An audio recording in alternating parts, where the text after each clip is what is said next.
मेरे प्यारे बच्चों, मैं अभिषेक शुक्ला आपका अपने YouTube channel math solve with Abhishek में आप सभी का स्वागत है। जहाँ तक हम लोगों ने कल जो क्वेश्चन किए हुए थे वो 2022 का एवी सेट के 4 गा तक क्वेश्चन हम लोगों के कंप्लीट हो गए थे। आज हम लोग 4 गा से आगे बढ़ते हैं 4 घा में। 4 घा आपका कंस्ट्रक्शन है, कंस्ट्रक्शन मतलब रचना का पोर्शन है, इसलिए मैं अभी रचना के पोर्शन को बिल्कुल टच नहीं कर रहा हूँ। जैसे ही आपका 2022 के सारे सेट कंप्लीट हो जाएंगे उसके तुरंत बाद पूरी रचनाओं का मैं एक साथ वीडियो बनाऊंगा। उसका कारण यह है क्योंकि रचना बनाने के लिए पेंसिल, रबड़, कटर और कंपास सबकी आवश्यकता होगी, जो हम इस बोर्ड पर आपको नहीं समझा सकते। उसके लिए मैं अलग से आपको बताऊंगा कंस्ट्रक्शन कैसे किया जाता है, स्केल कैसे रखा जाता है, लाइनें कैसे खींची जाती है। खैर वो मैं बाद में सब कंप्लीट करवा दूंगा। अब हम लोग आगे बढ़ते हैं 5वें का क्वेश्चन पर। ठीक है, उससे पहले जिन लोगों ने चैनल को सब्सक्राइब नहीं किया है वो लोग जल्द से जल्द चैनल को सब्सक्राइब कर लें और शेयर करें। ठीक, अब देखिए इसमें लिखा हुआ है ऐसी 2 संख्याएं ज्ञात कीजिए जिनका योगफल 27 हो और गुणनफल 182 हो। हमको क्या ज्ञात करना है? 2 संख्याएं ज्ञात करनी है, 2 संख्याएं ज्ञात करनी है, ये ध्यान रखिएगा। तो यहां पर आप लिखेंगे माना पहली संख्या, पहली संख्या आप क्या मानेंगे? x मानेंगे।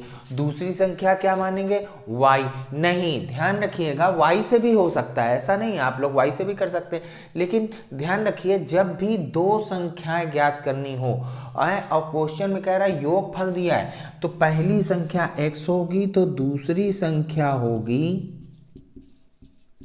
27 माइनस x, ये ध्यान रखिएगा। ठीक, अगर हम कहें कि दो संख्या ज्ञात करो जिनका योगफल 25 है, तो मतलब पहली संख्या x, दूसरी संख्या 25 माइनस x। ठीक है, ये ध्यान रखिएगा। खैर, पहली संख्या x हो गई, दूसरी संख्या हमारी 27 माइनस x हो गई। अब प्रश्नानुसार आपसे क्या कह रहा है? प्रश्नानुसार कहा है कि और उनका गुणनफल 182 है, मतलब संख्याओं का गुणनफल 182 है। मतलब कि पहली संख्या गुणे दूसरी संख्या बराबर 182। अब जरा हम पहली संख्या रखते हैं। पहली संख्या x है, गुणे दूसरी संख्या है 27 minus x is equal to 182। x का अंदर मल्टीप्लाई करा देंगे, 27x माइनस एक्स स्क्वायर बराबर 182। सबको उधर ले जाएंगे तो माइनस का एक्स स्क्वायर उधर गया, प्लस का एक्स स्क्वायर, प्लस का 27x उधर गया, माइनस का 27x और प्लस का 182 ऑलरेडी वहां पर है, इसलिए प्लस का 182 इज इक्वल टू में क्या आ गया? आपके 0 आ गया। अब हमको x की वैल्यू निकालनी है, तो 182 के ऐसे फैक्टर करो कि जोड़ने पर प्लस लिखा है ना, तो ऐसे देखा जाता है। 182 के ऐसे टुकड़े करो कि जोड़ने पर 27 आ जाए। तो अब हम लोग कैसे करेंगे? 182 के पहले हम लोग फैक्टर कर लेंगे, 2 9 18, 2 1 9 2, फिर ये 3 से कटेगा नहीं, 4 से कटेगा नहीं, 5 6, फिर ये 7 से कट जाएगा, 7 से कटेगा तो यहाँ 13 आ जाएगा, फिर ये 13, तो इसके फैक्टर हो गए 2 गुणे 7 गुणे 13। इसका मतलब 7 दूनी कितना होता है? 14, 14 गुणे 13, तो 14 और 13 जोड़ने पर 27 आ रहा है। ठीक, क्योंकि प्लस लिखा है तो जोड़ने पर, माइनस लिखा होता तो घटाने पर। तो अब यहाँ पर अब बढ़ते हैं आगे, x square minus 14x plus 13x bracket बंद, लास्ट में प्लस का 182 इज इक्वल टू 0। माइनस का अंदर क्या करा देंगे? मल्टीप्लाई करा देंगे, minus 14x minus 13x plus 182 बराबर 0। अब इन दोनों में से कॉमन क्या आ रहा है? x कॉमन आ रहा है, x माइनस 14, यहाँ से माइनस 13 कॉमन ले लेंगे, यहाँ बचेगा x माइनस 14 बराबर 0। अब दोनों में से क्या कॉमन आ रहा है? मैं यहाँ पर क्वेश्चन को लगा रहा हूँ। ठीक, इसके बाद वाला पोर्शन यहाँ पर है। दोनों में से x माइनस 14 कॉमन ले लेंगे, ब्रैकेट में बचेगा x माइनस 13 बराबर 0।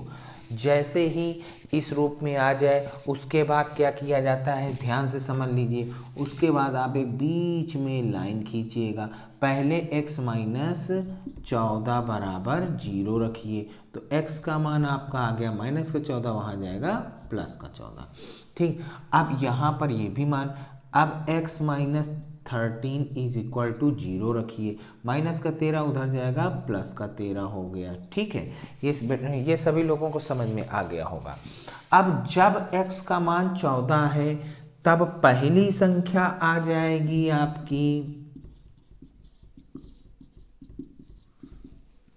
14 और दूसरी संख्या आपकी क्या प्राप्त हो गई,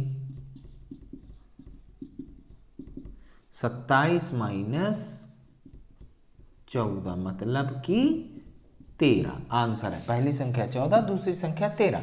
अब इसमें भी मान रख करके देखेंगे। आप सोच रहे होंगे सर क्या जरूरी है इसमें मान रख करके देखना, तो हाँ, प्रयास करना कि दोनों मान निकालना। वैसे दोनों मान निकालने की आवश्यकता नहीं है, यहाँ पर भी वो कर दोगे, लेकिन नहीं, एग्जामिनर के मूड की बात है। अगर वो घर से लड़ लुड़ा करके आया होगा तो काट पीट देगा। ठीक है, हाँ, तो ध्यान रखिएगा, तुम घर का गुस्सा वो तुम्हारी कापी पर उतारेगा।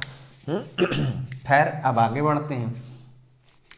अब अगर x का मान 13 तो पहली संख्या हमारी आ गई 13 और दूसरी संख्या हमारी प्राप्त हो गई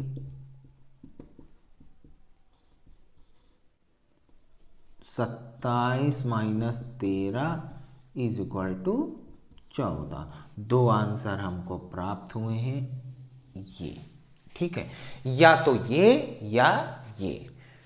ठीक है, सभी लोगों ने देख लिया होगा, सभी लोग समझ गए होंगे। अब हम लोग नेक्स्ट क्वेश्चन में आते हैं। देखिए प्यारे बच्चों, अब हम लोग पांचवे का खा पाठ करते हैं।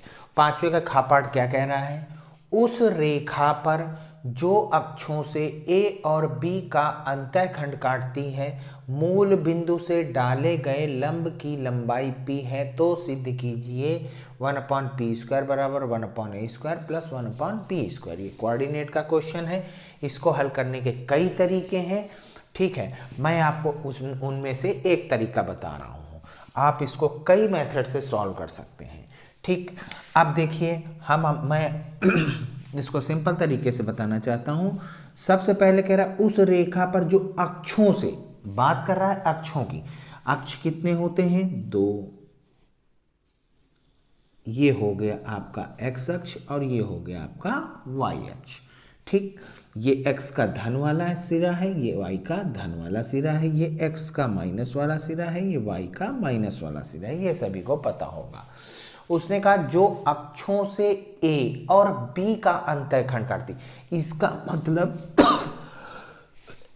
सॉरी इसका मतलब x अक्ष से A, ये x अक्ष है, तो मूल बिंदु ये आपका हो गया। मूल बिंदु को 0,0 कहेंगे। यहां से A दूरी पर काटती है, यहां से कितनी दूरी है, A दूरी पर, तो यहां का कोऑर्डिनेट हो गया A,0। x का मान A और y का मान, क्योंकि x अक्ष है तो x अक्ष में y का मान हमेशा 0 होता। अब यहां पर बात करते हैं, यहां पर कह रहा है और B का मतलब दूसरे अक्ष पर, x अक्ष पर A काट रहा है, वो भी धन वाले सिरे पर, y अक्ष पर B काट रहा है। ठीक है, तो यहां से यहां तक की लंबाई आपकी B हो गई। ठीक, और यहाँ का कोऑर्डिनेट क्या होगा, यहाँ y अक्ष पर x का मान 0 होता है, तो 0,b हो गया। और उस रेखा मतलब अब इन दोनों से जो प्राप्त रेखा है उसकी बात कर रहा है। ये इस रेखा की, जो आपको ये रेखा दिख रही है ना, वो इस रेखा की बात कर रहा है। ध्यान से समझ लीजिएगा, फिगर बहुत इंपॉर्टेंट, फिगर ध्यान से समझ लीजिए। हमको इस रेखा की बात कर रहा है, ये है आपका रेखा। ठीक, अब क्वेश्चन में एक चीज आपको इसी में देख लीजिए, इसी क्वेश्चन में आपको एक त्रिभुज बनता हुआ दिख रहा है। ये मान लो O है, ये मान लो A बिंदु है, ये मान लो आपका B बिंदु है। तो O के तो कोऑर्डिनेट 0,0 हो गए, A बिंदु यहाँ पर है, A बिंदु के कोऑर्डिनेट 1,0 हो गए, B बिंदु है, B बिंदु के कोऑर्डिनेट 0,B हो गए। ठीक है, और ये हमारी क्या है, एक रेखा है। आप देखिए त्रिभुज OAB एक समकोण त्रिभुज बन रहा है, ये त्रिभुज OAB क्या बन रहा है, एक समकोण त्रिभुज। तो लिख देंगे त्रिभुज OAB में इस समकोण त्रिभुज का फॉर्मूला क्या होता है, OAB का क्षेत्रफल, B का क्षेत्रफल फॉर्मूला क्या होता है, 1/2 आधार गुणे ऊंचाई। 1/2 आधार कितना है आपका, आधार तो A है, ऊंचाई B है।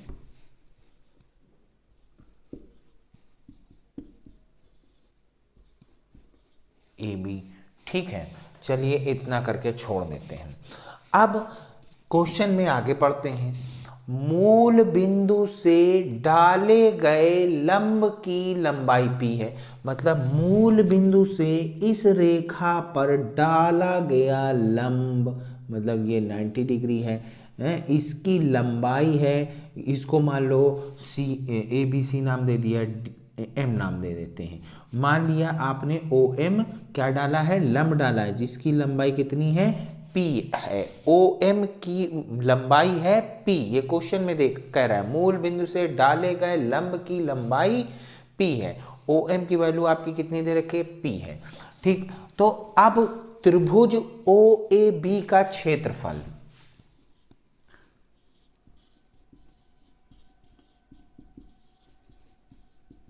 आप सोचोगे ये तो मैं निकाल चुका हूं, फिर आप क्यों निकालना है, मैं बता रहा हूं। ठीक, त्रिभुज OAB का क्षेत्रफल हम लोग अब आधार किसको मान रहे हैं, AB को। जब अगर आधार AB होगा तो क्षेत्रफल 1/2 आधार गुणे ऊंचाई होता है।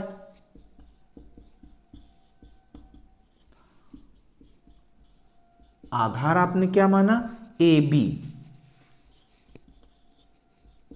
गुणे ऊंचाई, मतलब लंब। इस रेखा पर लंब कौन है, OM है, तो OM ही तो लंब है, तो OM 1/2 गुणे AB हमारा क्या है, कर्ण का काम कर रहा है, तो AB का स्क्वायर बराबर लंब स्क्वायर प्लस आधार स्क्वायर, मतलब B square plus A square, ये लिख सकते हैं। ठीक, AB square is equal to क्या आ गया, पहले मैं पूरा फॉर्मूला लिख दूं, पाइथागोरस प्रमेय से, पाइथागोरस प्रमेय से। ठीक, AB बड़ी भुजा का स्क्वायर बराबर OA square plus OB square,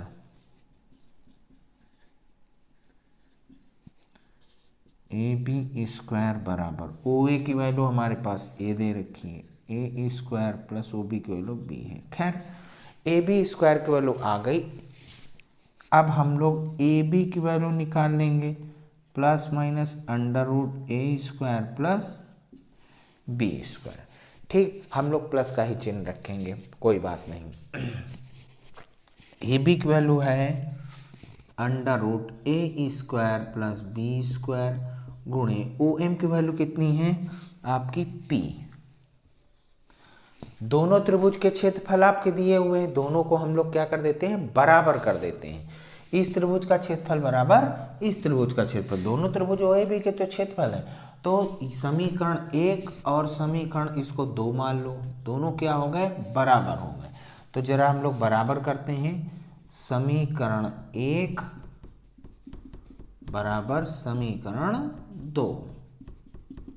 खैर 1/2 AB बराबर 1/2 √A square plus B square गुणे P। 1/2 से 1/2 कट गया। अब हम लोग क्या करते हैं, P को पहले होल स्क्वायर करा देते हैं, दोनों पक्षों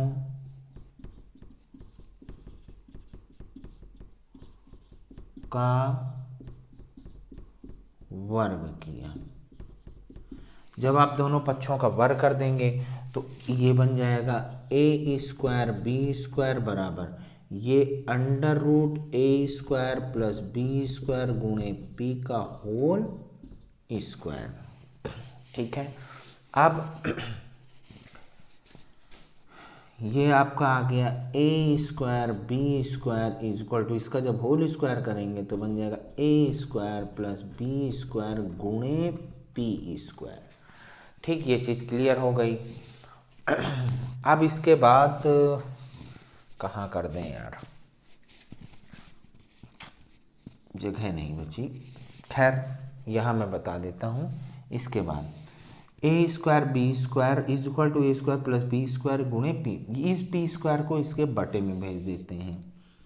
ए स्क्वायर बी स्क्वायर बटे पी स्क्वायर बराबर वहाँ क्या बचा, A square plus B square बटे कुछ नहीं, एक लिखा रहने दो, बटे में कुछ नहीं।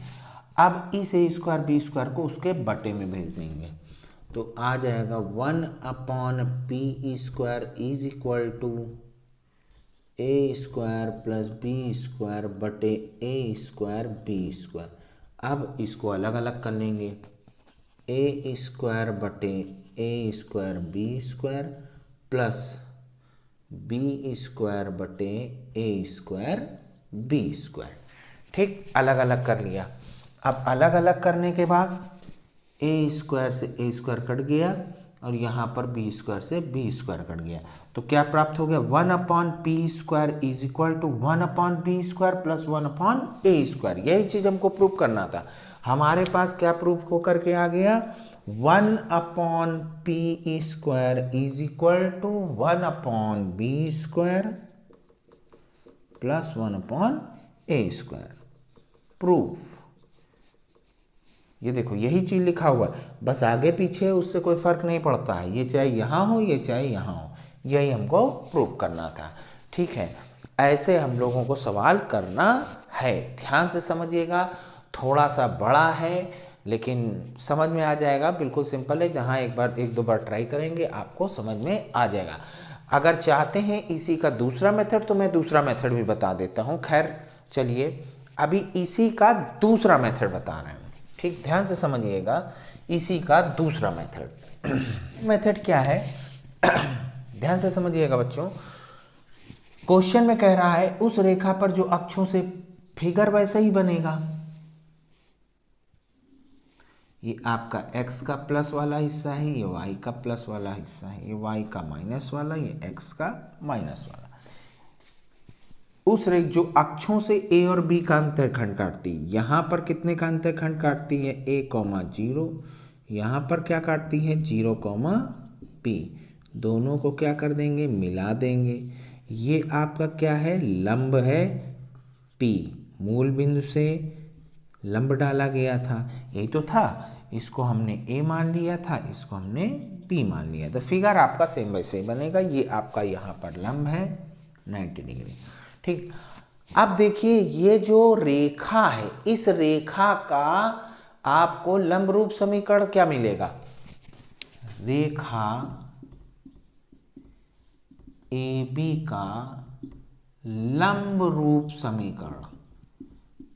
लंब रूप समीकरण का मतलब समझिए आप, अगर इस रेखा पर कोई लंब दे रखा है तो उसके रूप में समीकरण का एक फॉर्मूला होता है, वो होता है x cos alpha plus y sin alpha is equal to p, क्योंकि यहाँ आपका p दे रखा है। ये होता है लंब रूप समीकरण। ठीक, ध्यान रखिएगा, रेखा AB का लंब रूप समीकरण का ये फॉर्मूला होता है। इसको हम लोग फॉर्मूला लिखने के बाद, अब यह जो रेखा है वो किस बिंदु से होकर के जा रही है, बिंदु A से, मतलब A,0 से। तो लिखेंगे यह रेखा A,0 को संतुष्ट करेगी। इसका अर्थ हो गया कि आपको x की जगह पर a रखना है, y की जगह पर 0। चलो रख करके देखते हैं। x की जगह पर a रख देंगे तो a cos alpha plus y की जगह पर 0 रखेंगे तो ये पूरा क्या हो जाएगा 0 बराबर p। अब कॉस अल्फा की वैल्यू क्या आ गई आपकी P/A। इसको हम लोग लिख देंगे समीकरण नंबर 1। अब यही रेखा A,0 से भी होकर के जा रही है और 0,B से भी होकर के जा रही है। यह रेखा 0,B को भी संतुष्ट करेगी। इसका अर्थ हो गया कि अब x की जगह 0, y की जगह b रखना है। यहाँ पर x की जगह 0, ये पूरा 0 हो गया।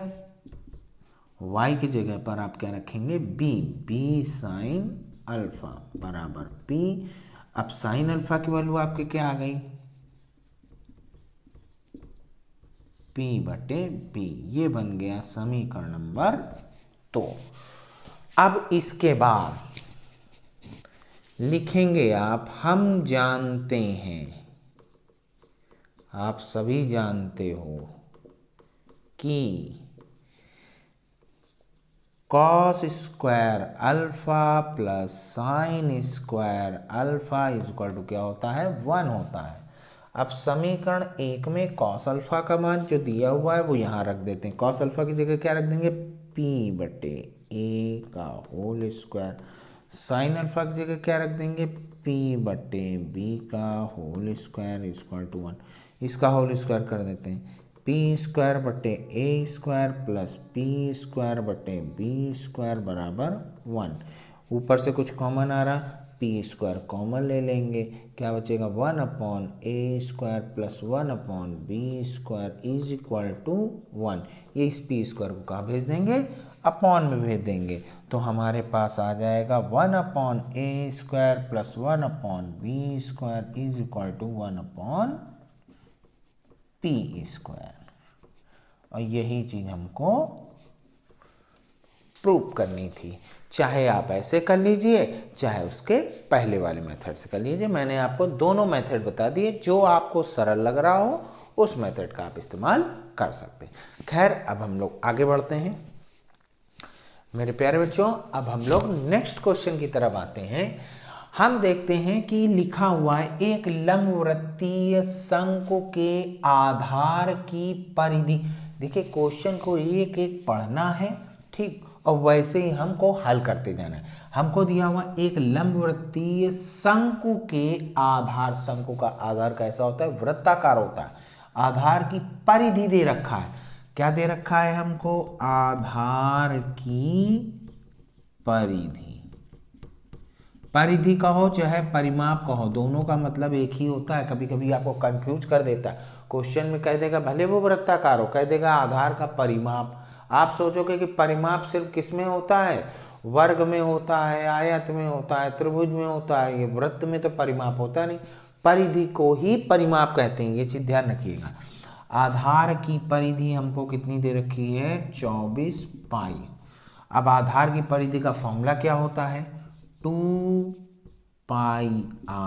बराबर 24 पाई। दोनों तरफ से पाई और पाई क्या कर दें कैंसिल कर दें, 2 गुणे में है वहाँ जाएगा तो बटे में हो जाएगा 24/2, 2 से 24 काट दिए 12 सेंटीमीटर, ये हमको प्राप्त हो गया। खैर आगे बढ़ते हैं।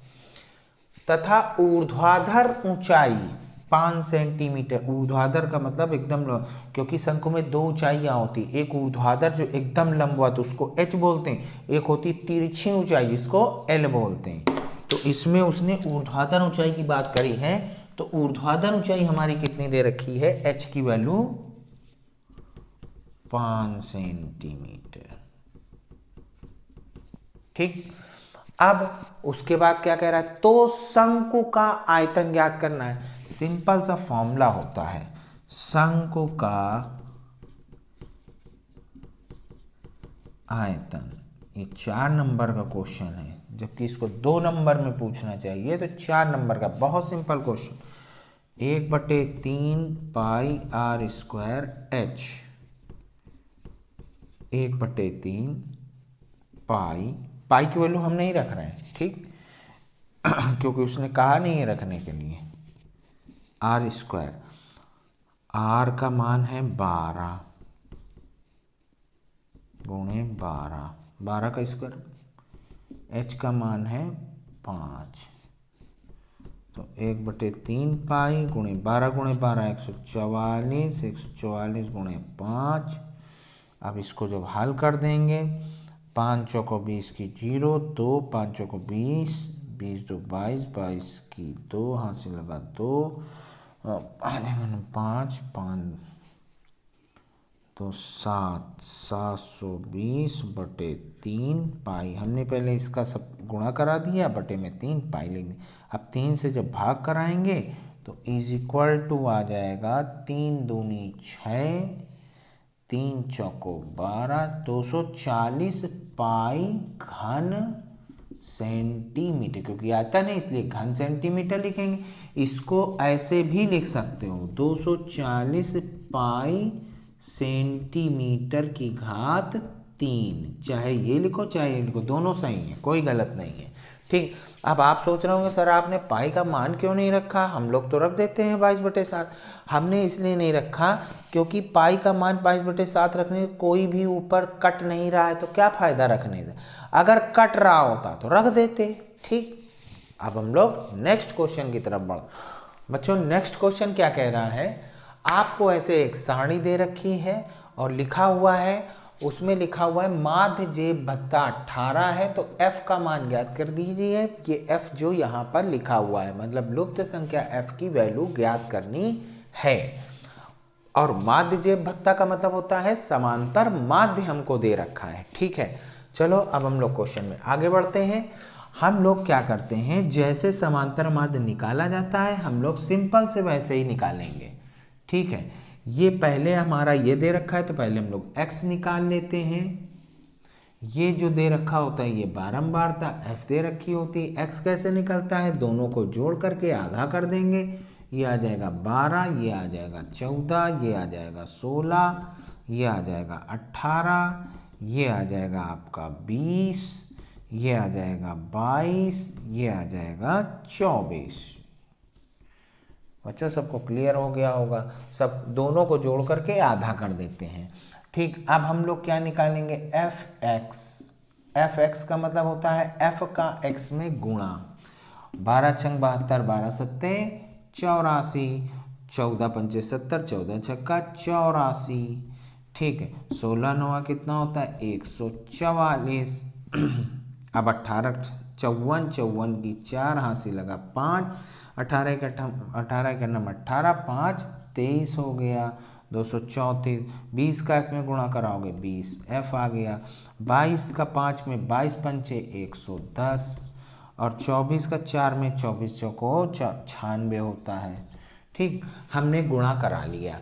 गुणा कराने के बाद क्या किया जाता है, fx को जोड़ दिया जाता है जिसको बोलते हैं सिग्मा fx, और फिर इसको जोड़ दिया जाता है जिसको बोलते हैं सिग्मा f।